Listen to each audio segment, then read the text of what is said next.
మరోసారి దేవుని యొక్క వాక్యాన్ని ధ్యానం చేసుకోవటానికి దేవుడు కృప చూపించారు. ఈరోజు నెలకోటము అమ్మాయి సిరి వాళ్ళది.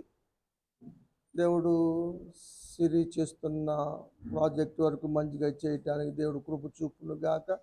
అమ్మాయి శ్యామల చేస్తున్న స్కూలు విషయం పనిని కూడా దేవుడు దీవించును గాక. శ్రేష్ఠకు కూడా మంచి జ్ఞానాన్ని దేవుడు ఇచ్చును గాక. అదేవిధంగా మరి రాగశ్రీ కోసం, నవనీష్ కోసం జ్ఞాపం చేస్తున్నాం. వారికి కావలసిన జ్ఞానం దేవుడు అనుగ్రహించాలని ప్రార్థన చేస్తున్నాం. అది కూడా దేవుడు ఆ బిడ్డలిద్దరికి ఇచ్చును గాక. ఈరోజు అంశం ఏమిటంటే దైవ జ్ఞానం ఎవరు పొందగలరు అన్న అంశాన్ని ధ్యానం చేసుకోబోతున్నాం. అసలు దైవ జ్ఞానం అంటే ఏంటి? భూ సంబంధమైన జ్ఞానాలు ఉన్నాయి, ప్రకృతి సంబంధమైన జ్ఞానం ఉంది, దయ్యముల జ్ఞానం ఉంది, పైనుంచి వచ్చే జ్ఞానం ఉంది, బొమ్మల్ని పూజించటం వల్ల వచ్చే జ్ఞానం ఉంది. ఇర్మియా గ్రంథంలో ఉంటాం, మనం చూస్తాం. దైవ జ్ఞానం గురించి కొన్ని విషయాలు మనం చూద్దాం. ఎందుకంటే ప్రపంచంలో గొప్పది, అత్యంత విలువైంది, అమూల్యమైంది దైవ జ్ఞానం. దేవుడు ప్రమాణం చేసి చెప్పాడు తన జ్ఞానం గురించి. ఇర్మియా గ్రంథంలో ఈ మాట చూస్తాం. 51వ అధ్యాయము 15వ వచనం. దేవుడు తన జీవము తోడు ప్రమాణం చేసి చెప్తున్నాడు.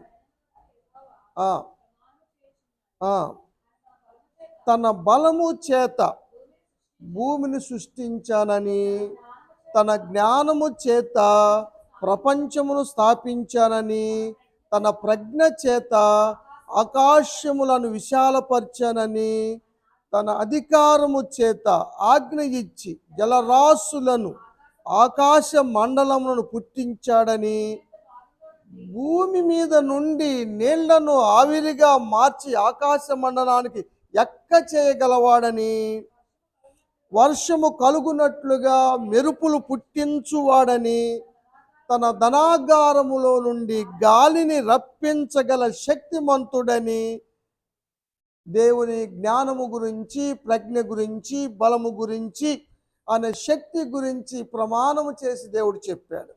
దేవునికి స్తోత్రం. ఎంత గొప్ప జ్ఞానము కదా! ఇది వాస్తవం కదా. ఇది పైనుంచి వచ్చి జ్ఞానం అని. అక్కడ ఇంకొక మాట కూడా ఏం రాయబడిందంటే, తెలివి లేని మనుషులు పశుప్రాయులై గ్రహించలేకపోతున్నారు ఈ సత్యాన్ని. తెలియగలవారు గ్రహించి ఆయన అడిగి పొందుకుంటున్నారు. ఆ విషయాన్ని ఈరోజు మనం ధ్యానం చేయబోతా ఉన్నాం. సొలొమోను రాజు దగ్గరికి సొలొమోను రాజ్య పరిపాలన చేస్తూ ఉన్నాడు. చిన్న వయసులోనే సొలొమోను రాజ్యానికి వచ్చాడు. అప్పటికి దావీదు గారు ముసలివాడుగా ఉన్నాడు. బత్షెబా వచ్చి అడిగినప్పుడు అదోనియా తన రాజ్యాన్ని ఏళ్తున్నాడన్న సంగతి దావీదుకి తెలియదు. ఆమెకి ఇచ్చిన మాట ప్రకారం సొలొమోను రాజుగా చేశాడు దావీదు. అది ఆయన అంటాడు, దేవుని వల్ల కలిగింది. ఆ విషయాలు మనకు తెలుసు. ఒకరోజు న్యాయం తీర్చమని వచ్చారు. సొలొమోను వారికి న్యాయం తీర్చాడు. న్యాయం తీర్చటములో సొలొమోను రాజు కనపర్చని జ్ఞానము చూసినటువంటి ప్రజలు ఏం చెప్పారంటే, ఏమనుకున్నారంటే, దైవ జ్ఞానము నొందాడు రాజుగారు అనుకున్నారు. రాజుల మొదటి గ్రంథం 3వ అధ్యాయము 28వ వచనం. రాజు సొలొమోను రాజు తీర్చిన తీర్పును గురించి విని న్యాయము విచారణ చేయటములో రాజు రాజు దైవ జ్ఞానము పొందిన వాడని వారు గ్రహించి భయపడ్డారు. నిజంగా దైవ జ్ఞానం కలిగిన వారికి ఎవరైనా భయపడతారు. కానీ లోకంలో దెయ్యాల జ్ఞానానికి భయపడుతున్నారు, కానీ దేవుని జ్ఞానానికి భయపడేవారు తక్కువగా ఉంటున్నారు, చులకనగా ఉంటుంది కదా. ప్రజలందరూ కూడా సొలొమోనుకు భయపడ్డారు. సొలొమోనుకి దైవ జ్ఞానం ఎలా వచ్చింది? 3వ అధ్యాయంలోనూ 9వ వచనం. గొప్ప రాజ్యము కదా, న్యాయము తీర్చగలవాడెవడు? అయా, మంచి చెడుల గురించి విచారించి నీ జనులకు న్యాయము తీర్చుటకు నాకు వివేకము గల హృదయాన్ని దయచేయమని సొలొమోను దేవునికి ప్రార్థించాడు. దేవుడు సొలొమోను చేసిన మనవిని బట్టి 12వ వచనం, దేవుడు సొలొమోనుకి జ్ఞానాన్ని దయచేశాడు, వివేచన దయచేశాడు, బుద్ధి వివేచన గల మనసును దయచేశాడని వాక్యము తెలియచేస్తూ ఉంది. ఎంతగా దయచేశాడు? 4వ అధ్యాయం 29వ వచనంలో ఉంటుంది అది. దేవుడు సొలొమోనుకి జ్ఞానమును బుద్ధిని వర్ణింప సైక్యము గాని వివేచన గల మనసును సొలొమోనుకు దయచేశాడు. దేవునికి స్తోత్రం. కనుక అంటే అలా దయచేశాడు కాబట్టే తూర్పు దేశపు జ్ఞానులందరికన్నా ఐగుప్తీయులందరికన్నా కూడా అధికమైన జ్ఞానము సొలొమోను కలిగి ఉన్నాడు. వాస్తవానికి తూర్పు దేశస్థులు జ్ఞానవంతులని యేసు ప్రభువును చూడటానికి వచ్చినప్పుడు మనం గ్రహిస్తాం. అదేవిధంగా పిరమిడ్ చూసినప్పుడు ఐగుప్తీయులు ఎంతో జ్ఞానవంతులని మనం గమనిస్తాం. వాళ్ళ మించిన జ్ఞానాన్ని దేవుడిచ్చాడు. అదేవిధంగా నెలవారి పూట జరుపుకున్నటువంటి సిరికి కూడా తన ప్రాజెక్టు జరుపుకుంటానికి దేవుడు మంచి జ్ఞానాన్ని దయచేనుగాక. మరి కుమార్తె శ్రేష్ఠకు కూడా మంచి జ్ఞానాన్ని దేవుడు దయచేనుగాక. మరి రాగశ్రీ కూడా ఇంటర్ పాస్ అవటానికి, నవనీష్కి 10th పాస్ అవటానికి కావాల్సిన జ్ఞానమును దేవుడు వారికి అనుగ్రహించునుగాక. దేవుడు మాత్రమే జ్ఞానము ఇవ్వగలడని, ధారాళముగా ఇవ్వగలడని రాసిన వ్యక్తి యాకోబు గారు.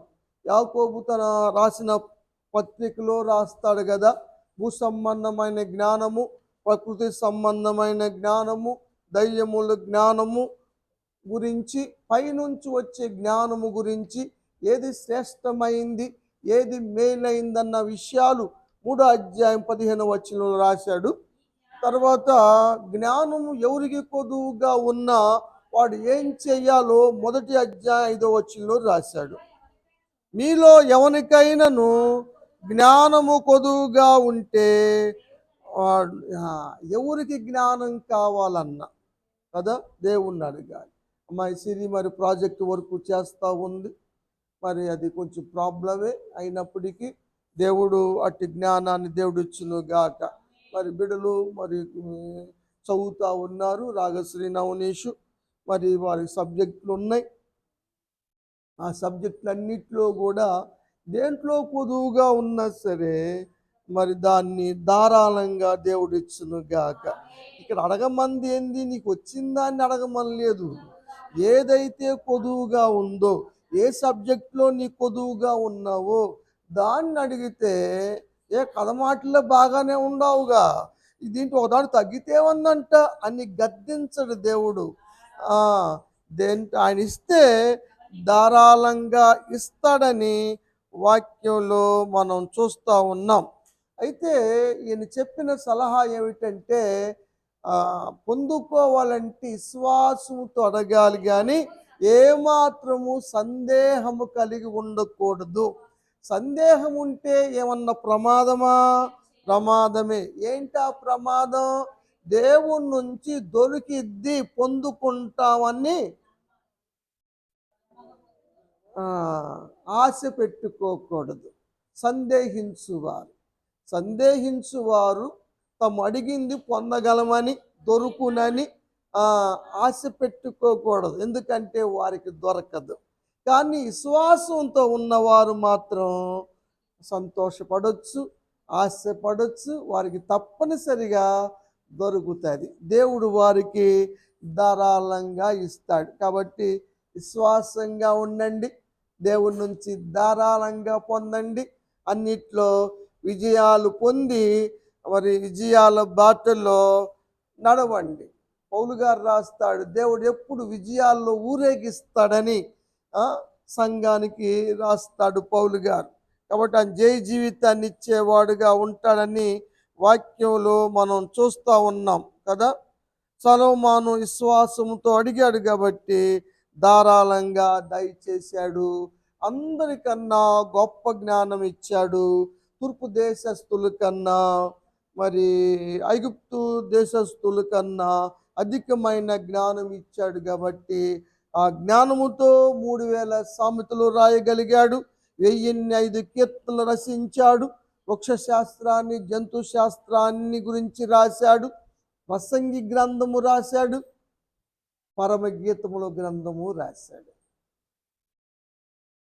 పరమగీతముల గ్రంథం 1వ అధ్యాయం 1వ వచనం చూడండి. సొలొమోను రచించింది.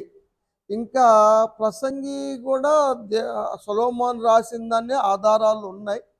కొంతమంది బైబుల్ పండితులు ఎజ్రా రాసి ఉండొచ్చేమో అని అభిప్రాయపడ్డారు. కానీ ఎక్కువ శాతము ప్రసంగి గ్రంథము కూడా సొలొమోనే రాశాడు.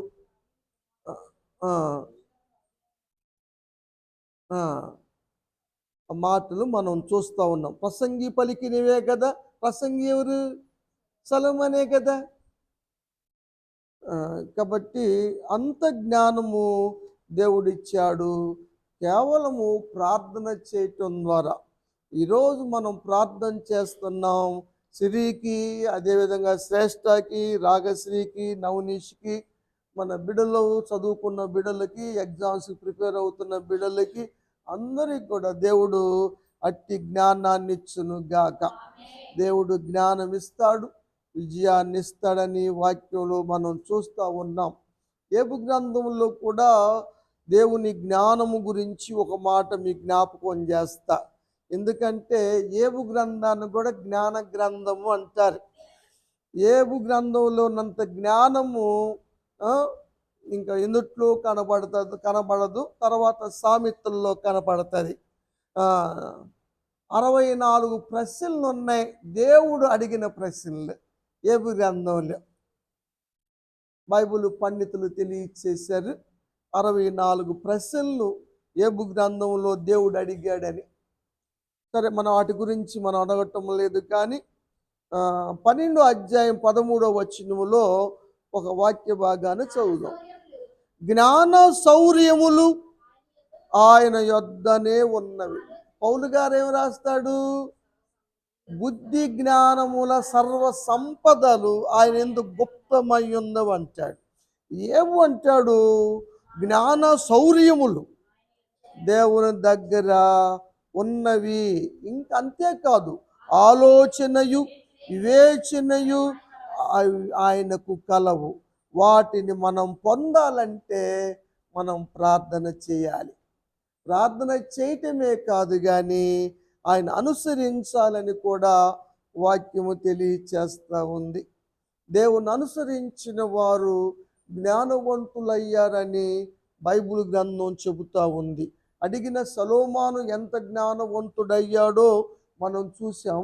అదేవిధంగా దేవుణ్ణి అనుసరించిన శిష్యులు కూడా ఎంత జ్ఞానవంతులయ్యారో, ఎంత ధైర్యవంతులయ్యారో వాక్యము తెలియచేస్తూ ఉంది. అపోస్తుల కార్యముల గ్రంథములో లూకా గారు రాస్తాడు 4వ అధ్యాయంలో 13వ వచనం.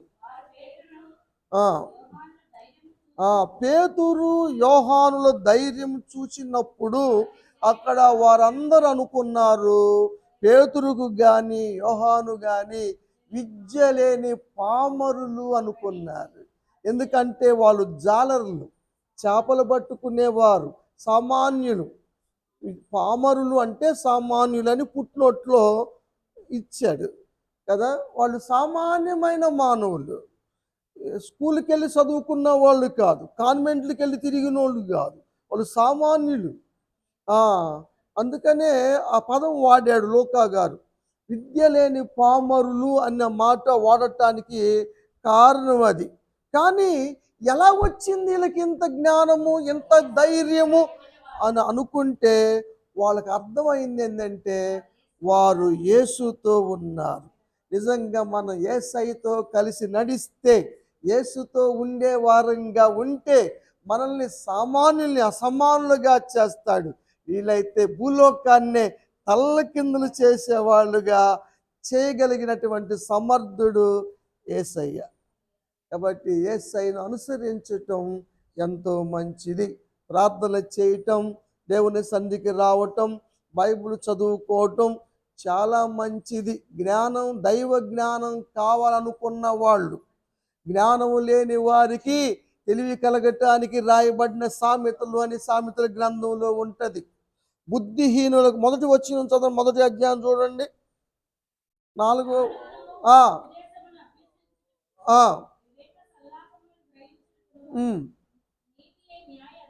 ఇంకొంచెం కిందకి. జ్ఞానము లేని వారి బుద్ధి కలగటానికి, యవ్వనస్తులకు తెలివి రావటానికి, వివేచన కలగటానికి తగినవి సామెతలు. మరి యవ్వన బిడ్డలు కూడా చదవాలి, యవ్వన బిడ్డలు చదవాలి. మాకు చదువు అయిపోయింది, ఉద్యోగం వచ్చిందని అనుకుంటానికి లేదు. ఉద్యోగం వచ్చిన వాళ్ళు చదవాలి, ఇంటర్వ్యూ ప్రిపేర్ అయ్యేవాళ్ళు చదవాలి. అందరికీ, ముసలి వాళ్ళకి కూడా, అందరికీ వయసుతో నిమిత్తం లేదు. ప్రతి ఒక్కరు కూడా బైబిల్ గ్రంథం చదివితేనే జ్ఞానం వస్తుంది. దావీదు గొర్రెలు కాసుకునే దావీదు జ్ఞానం ఎట్టొచ్చిందో తెలుసా? 119 కీర్తనలో రాస్తాడు. 98 నుంచి 100 వచ్చిన దాకా ఉంటుంది.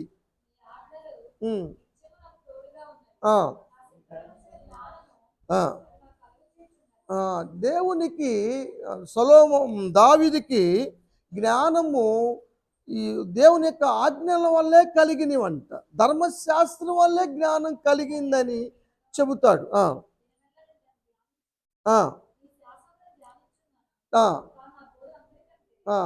ఈ శాసనాలు ధ్యానిస్తూ ఉంటే బోధకుల్ని మించిన జ్ఞానం వచ్చేసింది ఆయనకి.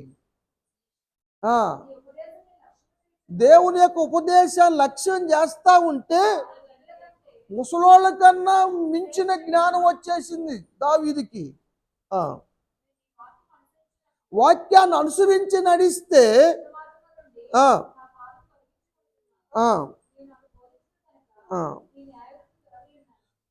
కాబట్టి గొప్ప జ్ఞానాన్ని దావీదు పొందుకున్నట్టుగా వాక్యం తెలియచేస్తూ ఉంది.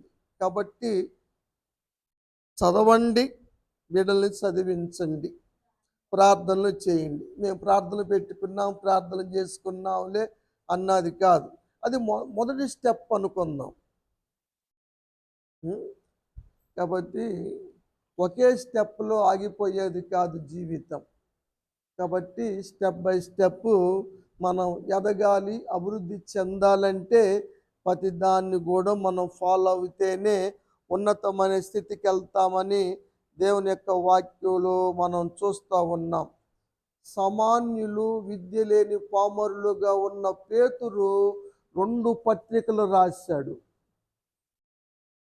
సామాన్యుడు, విద్య లేని పామరుడు అని చెప్పబడిన యోహాను గారు సువార్త రాశాడు, 3 పత్రికలు రాశాడు, ఒక ప్రవచన గ్రంథమైన ప్రకటన గ్రంథాన్ని రాశాడు. వాళ్ళు మరి ఎలా వచ్చింది వాళ్ళకి అంత జ్ఞానము? దేవుడే ఇచ్చాడు. అది దైవ జ్ఞానం. దేవుడిచ్చేది దైవ జ్ఞానం. ఇక్కడ మనం నేర్చుకునేది భూ సంబంధమైన జ్ఞానం, ప్రకృతి సంబంధమైన జ్ఞానం. చదువుల పుస్తకాలు ఏం చెబుతారు? ప్రకృతి గురించే చెబుతారు, ఈ జ్ఞానమే నేర్పిస్తారు. కానీ దైవ జ్ఞానము నేర్పించే ఒకే ఒక పాఠశాల దేవుని మందిరం కదా. దీనికి అందుకనే సండే స్కూల్ అని పేరు. ఆ స్కూల్ లాగానే దీనికి కూడా పేరు పెట్టారు. మిగిలిన రోజులు స్కూల్ అది వెళ్ళినా ఆదివారం స్కూల్ మాత్రం ఇది. కాబట్టి సండే స్కూల్కి కూడా పిల్లల్ని తీసుకురండి, చాలా అవసరం. ఆ సత్యాన్ని మీరు గమనించాలి. అందుకనే మరొకసారి మీకు నేను తెలియజేస్తా ఉన్నాను. తర్వాత పవిత్రంగా జీవించే వారికి మాత్రమే దేవుడు దైవ జ్ఞానాన్ని ఇస్తాడు. ఆ విషయము కూడా ఒకసారి మీకు జ్ఞాపకం చేస్తాను. యోసేపు తర్వాత రాహేలుకి మరలా గర్భం వచ్చింది. అయితే ఈసారి మొదట యోసేపుకు ప్రార్థన చేసుకొని నా దేవుడు నింద తొలగించాడు అనుకుంది, మరలా గర్భం ఇస్తాడు దేవుడు అని అనుకున్న మాటలు మనకు తెలుసు. 30 అధ్యాయం 22వ వచనంలో, ఆదికాండంలో మనకు తెలుసు అనుకుంది. తర్వాత చదువుతారు అది. దేవుడు రాహేలుని జ్ఞాపకం చేసుకొని, మనం అంటే ప్రార్థనే కదా, అంటే రాహేలు ఏం చేసింది? ప్రార్థన చేసింది, బాగుంది, వెరీ గుడ్. దేవుడు జ్ఞాపకం చేసుకున్నాడు, గర్భాన్ని తెరిచాడు, కుమారుని ఇచ్చాడు, కుమారుని కంది, యోసేపు అని పేరు పెట్టింది. దేవుడు నా నింద తొలగించాడు అని అనుకుంది. మరలా దేవుడు నాకు మరి ఒక కుమారుని కూడా దయచేయును అనుకుంది. తర్వాత వారు పదనారాము నుంచి బయలుదేరారు. ఈసారి వచ్చేటప్పుడు ఆమె దేవుని మీద దృష్టి పెట్టక గృహదేవతల యందు దృష్టి పెట్టి గృహదేవతలను దొంగిలించి దాసుకొని తీసుకొచ్చుకుంది. మనం బేతేలికి వెళ్తున్నాం, మీ దగ్గర ఉన్నాయన్నీ శుభ్రపరచుకోండి, అవి తీసివేసేయండి, అది మన దగ్గర ఉండకూడదు, మనం పవిత్రుడైనటువంటి దేవుని దగ్గరికి వెళ్తున్నాం అని యాకోబు చెప్పాడు 35వ అధ్యాయంలో. చూస్తా అంటే చూడండి, ఆ ఇంటి వారందరితో చెప్పాడు, తన యొద్దనున్న పని వాళ్ళతో చెప్పాడు, మీ యొద్ద ఉన్న అన్య దేవతలను తీసివేయండి, మిమ్మల్ని మీరు శుద్ధి చేసుకోండి. మనం బేతేలికి వెళ్తున్నాం. బేతేలు అంటే మందిరము, దేవుని మందిరానికి వెళ్తున్నాం, దేవుని మందిరానికి వెళ్తున్నాం, ఇవి ఉండకూడదు అని చెబితే అందరూ తీసివేశారు, కానీ రాహేలు తీసివేయలేదు. 35వ అధ్యాయం ఆ దేవుని దగ్గరికి వెళ్ళారు. తర్వాత వెళ్ళే ప్రయాణములో ఏం జరిగిందో మనకు తెలుసు. ఇంకా వారు ఆడకు వస్తున్నారు, ఎఫ్రతా వస్తున్నారు, బెత్లెహేముకు వస్తూ ఉన్నారు కదా. ఇంకా కొంచెం దూరంగా ఉండగానే ఆమెకు నొప్పులు వచ్చినాయి. ఆ ప్రసవ దినాలు నిండినట్టుగా ఉన్నాయి. ఆమె కుంగిపోయింది, కనేసింది. కానీ దుఃఖపుత్రుడు అని పేరు పెట్టి బెనోని అంటే దుఃఖపుత్రుడు, పుట్నోట్లో ఉంటుంది. అయితే యాకోబు బెన్యామీన్ అని పేరు పెట్టాడు, కానీ తల్లి మాత్రం బెనోని అని పేరు పెట్టింది. ఆమె చనిపోయింది. తల్లి లేదు, చిన్న వయసు, పిల్లవాడిని కూడా సాకాలి. అలాంటి సమయంలో యోసేపుని బిల్హా జిల్పాల్ దగ్గర ఉంచాడు. ఎవరు? యాకోబు. అప్పుడు 17 సంవత్సరాలు వచ్చింది సుమారుగా. ఎవరికి? యాకోబుగా యోసేపుకి. అక్కడ బిల్హా కుమారులు, జిల్పా కుమారులు ఏం చేస్తారు? మందలు మేపుతారు, మందలు మేపేవాళ్ళు. కాబట్టి యోసేపు మీద వాళ్ళు పెత్తనం చేసేవాళ్ళు. యోసేపు కూడా మందల కాడికి వెళ్ళారు. అయితే 37 చూడు. రెండో వచనం. అప్పుడెంత? 17 సంవత్సరాల వయసు. ఎవరికి? యోసేపుకి. చిన్నవాడై బిల్హా జిల్పా కుమారుల యొద్ద ఉన్నాడు, మందను మేపుతా ఉన్నాడు. అప్పుడు జరిగింది ఏంటంటే, వాళ్ళ నాన్నగారు ఒక విచిత్ర నిలువుటంగిని కుట్టించాడు. దాన్ని బట్టి వారికి అసూయ కలిగింది. యోసేపుకు ఒక దర్శనం వచ్చింది. ఆ కళను బట్టి వాళ్ళు పగబట్టారు. ఒకరోజు వాళ్ళని చూసి రమ్మని యాకోబు పంపినప్పుడు అక్కడికి వెళితే వారు లేరు. ఎతుక్కుంటా వెళ్తున్న సమయంలో వారు చూసి కుయుక్తితో చంపాలని గుంటలో పడేశారు, అంగీ తీసేసి. తర్వాత మిద్యానులకి అమ్మేశారు.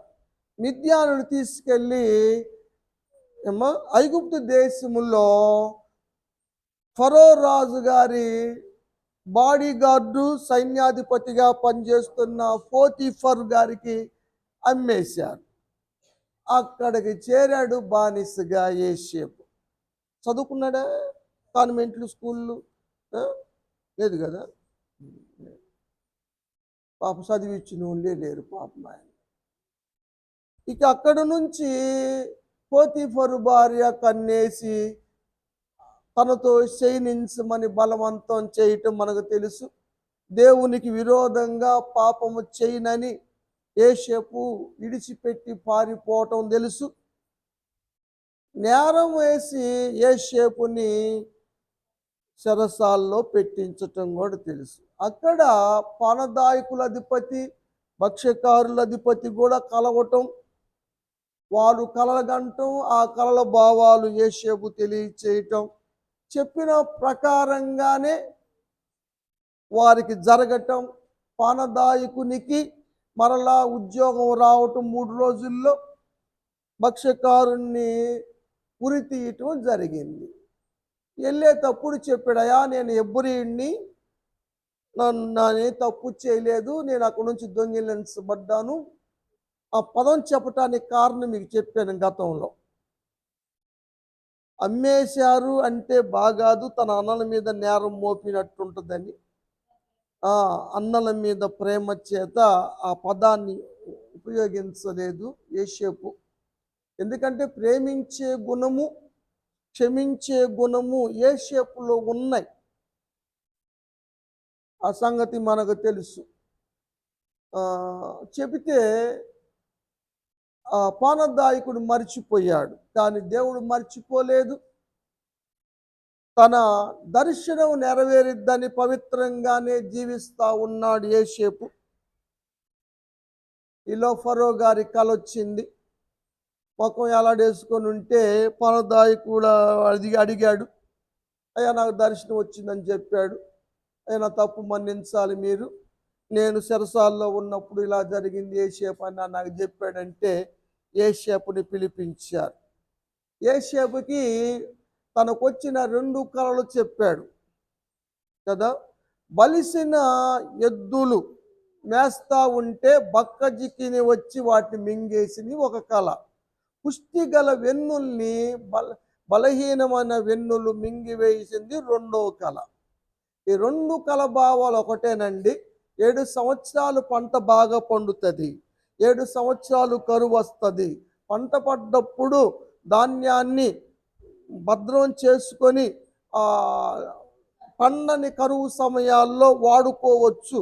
మీ దేశంలో ఉన్న వాళ్ళు ఒక వివేకం గలవాడిని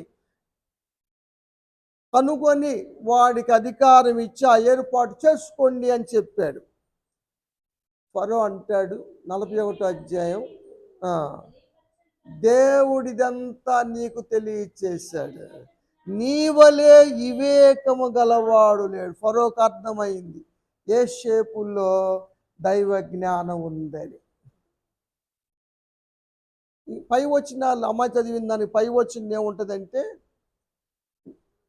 చదువమ్మ. ఆ, ఆ, ఆ. ఇతని వలె దేవుని ఆత్మ గల మనుషుని కనుగొనగలమా అని వాళ్ళతో చెప్పాడు.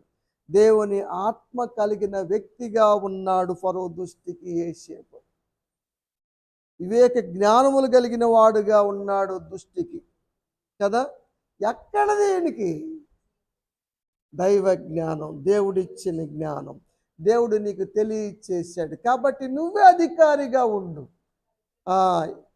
ఫరో ఇంటికే కాదు, ఐగుప్తు దేశానికి అధికారి కాగలిగాడు దైవ జ్ఞానముతో. దైవ జ్ఞానం ఉంటే ఆ బిడ్డలు ఎంతగా వర్ధిల్లుతారో యోసేపును చూస్తున్నాం మనం. కాబట్టి మన బిడ్డల్ని దైవ జ్ఞానంలో పెంచాలి. లోక జ్ఞానం కోసం ఎంతో ఫీజులు కట్టి, ఎన్నో ఫీజులు కట్టి, మంచి స్కూలా కాదా, మంచి కాలేజీయా కాదా అని ఎంక్వైరీ చేసి డబ్బులు లేకపోయినా పోయి కట్టొచ్చి చదివిస్తున్నాం కదా. దానికి పడ్డ అంత శ్రద్ధ, ప్రయాస బైబిల్ జ్ఞానం అందించటంలో చూపలేకపోతున్నారు.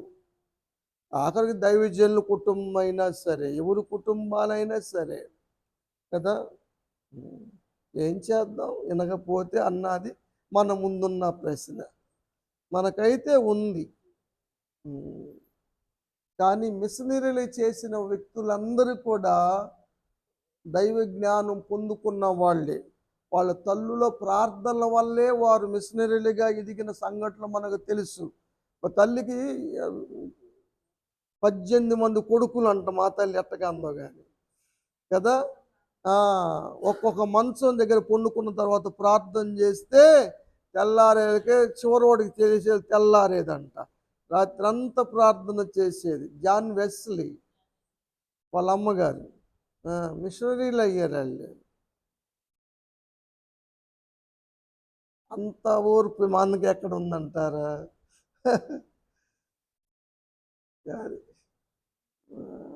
మనకే మళ్ళీ ఎదర టీవీ ఒకటి, దాంట్లో వచ్చే సీరియల్స్ ఒకటి, మనసు కుదురుగా ఉండకోకుండా, మనసు శ్రద్ధ పెట్టుకోకుండా.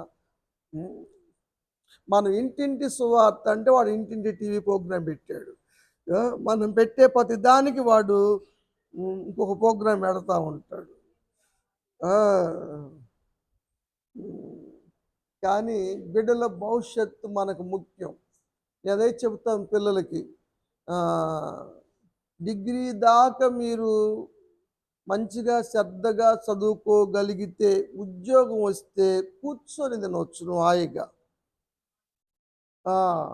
అది 4 సంవత్సరాలు కష్టపడితే జీవితాంతం మేలు అనుభవిస్తావు. ఆ 4 సంవత్సరాలు టేక్ ఇట్ ఈజీ పాలసీ చెబుతుందిగా లోకం. ఆ పాలసీలో వెళ్తే జీవితాంతం కష్టపడాల్సి వస్తుంది.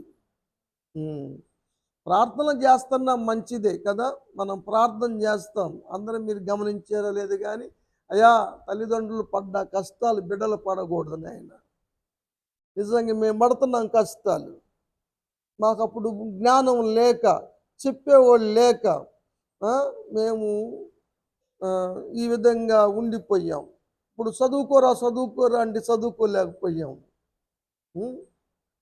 మమ్మల్ని ఏం చదవకపోయినా సరే చదువుకోయ్యా అని నాకు మమ్మల్ని 11 రూపాయలు ఇచ్చారు. 11 రూపాయలతో ఇంటర్మీడియట్ చదివాను, బిఏ చదివాను గుంట్రేసి కాలేజీలో. ఆంధ్ర క్రిస్టియన్ కాలేజ్, అది పెద్ద కాలేజీ. పెద్దోళ్ళు చదివారు. సినిమా యాక్టర్లు, ఎన్టీ రామారావు గారు కూడా చదివింది అక్కడే. మన అజరయ్య గారు, జాన్ మార్క్ గారు కూడా చదివింది అక్కడే. పెద్ద కాలేజీ. కాబట్టి చదవటం అన్నది చాలా ముఖ్యం. భవిష్యత్తు, దైవ జ్ఞానం, దేవుడు జ్ఞానమే. మరి అయితే ఆ వయసులో 83లో నా డిగ్రీ అయిపోయింది. వెంటనే ప్లాంట్ సూపర్వైజర్ ఉద్యోగం వచ్చింది. 12 సంవత్సరాలు ప్లాంట్ సూపర్వైజర్ ఉద్యోగం చేశాను. దేవుని నమ్ముకొని రిజైన్ చేసి ఆవుకొచ్చాను. దేవుని జ్ఞానమే మరి. కాబట్టి దైవ జ్ఞానం చాలా అవసరమని మీరు గమనించాలి. తమ జీవితాన్ని అపవిత్రపరచుకోకూడదని తీర్మానించుకున్న దానియేలు జీవితంలో దేవుడు దైవ జ్ఞానం ఇచ్చాడు. దేవుని మర్మాలు బయలుపరిచాడు.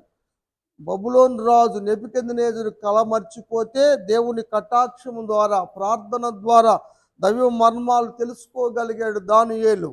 దానియేలుకు శ్రేష్టమైన బుద్ధి ఉంది. దానియేలు బహుప్రియుడైపోయాడు దేవునికి కదా. రాజ్యాలు మారిన, రాజులు మారిన, మాదియా పారసిక రాజ్యాలు మారినాయి కదా. దర్యావేశు బబులోను రాజు నెబుకద్నెజరు కాలం అయిపోయింది. తర్వాత బెల్షస్సరు కాలం వెళ్ళిపోయింది. తర్వాత మరలా దర్యావేషు వచ్చాడు. ప్రార్థనా జీవితం తర్వాత కోరేషు, తర్వాత గ్రీక్ సామ్రాజ్యం, అలెగ్జాండర్ ద గ్రేట్, ఆ రాజ్యాలు వచ్చినాయి. దానియేలు ఎవరు ఆపలేకపోయారు. వర్ధిల్లాడు దానియేలు, బహుప్రియుడిగా అయిపోయాడు, దైవ జ్ఞానం పొందుకున్నాడు.